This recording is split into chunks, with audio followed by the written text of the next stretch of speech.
नमस्कार दोस्तों, JP stenography YouTube channel पर आपका स्वागत है। यह डिक्टेशन 80 शब्द प्रति मिनट का होगा, जो कि 7 मिनट तक बोला जाएगा। जनसत्ता से लिया गया है। 10 सेकंड बाद स्टार्ट किया जाएगा। दोस्तों, इस डिक्टेशन का पीडीएफ आपको टेलीग्राम ग्रुप में मिलेगा, जिसका लिंक डिस्क्रिप्शन में दिया हुआ है। आप वहाँ से जाकर डाउनलोड कर सकते हैं, साथ ही टेलीग्राम ग्रुप ज्वाइन भी कर सकते हैं। Ready, start.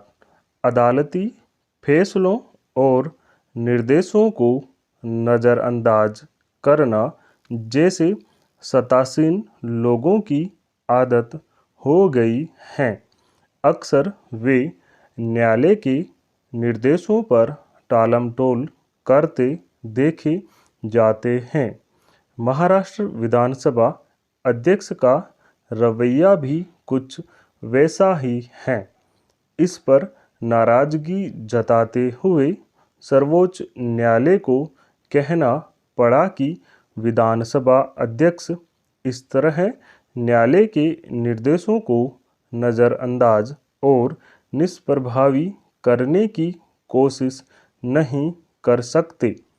न्यायालय ने विधानसभा अध्यक्ष को 1 हफ्ते के भीतर समय सीमा तय करने को कहा है।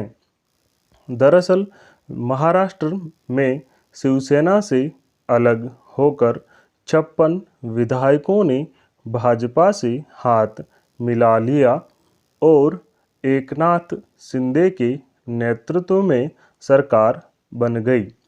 इस पर शिवसेना ने विधानसभा अध्यक्ष से गुहार लगाई कि वे अलग हुए विधायकों को अयोग्य घोषित करें।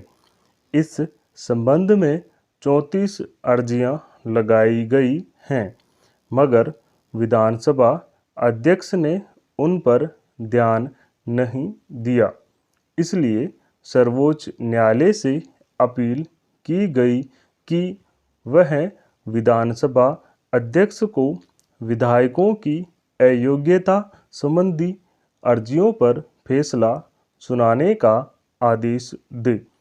मई में जब सर्वोच्च न्यायालय ने उद्धव ठाकरे सरकार गिराने के मामले में सुनवाई करते हुए फैसला दिया, तभी विधानसभा अध्यक्ष को भी निर्देश दिया था कि वे विधायकों की अयोग्यता संबंधी मामले में फैसला सुनाएं।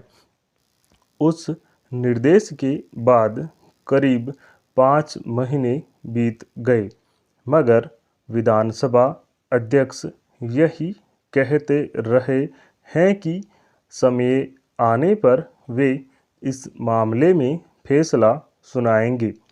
अब सर्वोच्च न्यायालय ने कहा है कि विधानसभा अध्यक्ष ऐसा कहकर नहीं टाल सकते। यह फैसला अगले विधानसभा चुनाव से पहले हो जाना चाहिए, नहीं तो फिर उसका कोई संवैधानिक महत्व नहीं रह जाएगा।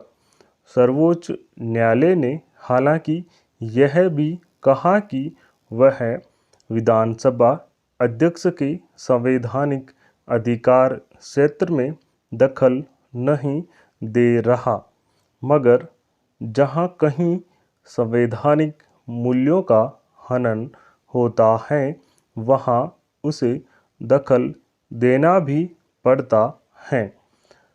यह सर्वोच्च न्यायालय की कठोर टिप्पणी है। उम्मीद की जाती है कि महाराष्ट्र विधानसभा अध्यक्ष इसे गंभीरता से लेंगे, मगर महाराष्ट्र में जिस तरह के राजनीतिक समीकरण बने हुए हैं, उसमें विधानसभा अध्यक्ष किस हद तक संवैधानिक मूल्यों की रक्षा कर पाएंगे, देखने की बात है। मामला केवल शिंदे के साथ गए विधायकों की अयोग्यता का नहीं, राकांपा से अलग होकर शिंदे सरकार में शामिल हुए विधायकों का भी है, मगर विधानसभा अध्यक्ष इन दोनों मामलों में चुप्पी साधे हुए हैं, तो इसकी वजह भी प्रकट है।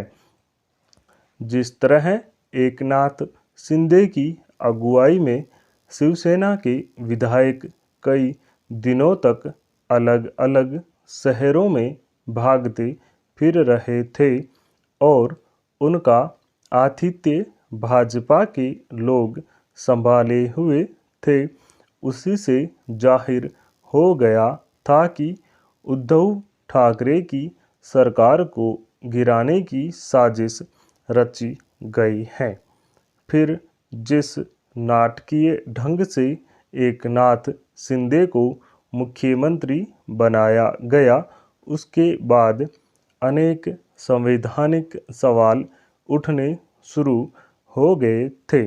यही प्रक्रिया तब भी दोहराई गई जब राकांपा से अलग होकर 8 विधायकों ने शिंदे सरकार में महत्वपूर्ण ओहदे हासिल कर लिए।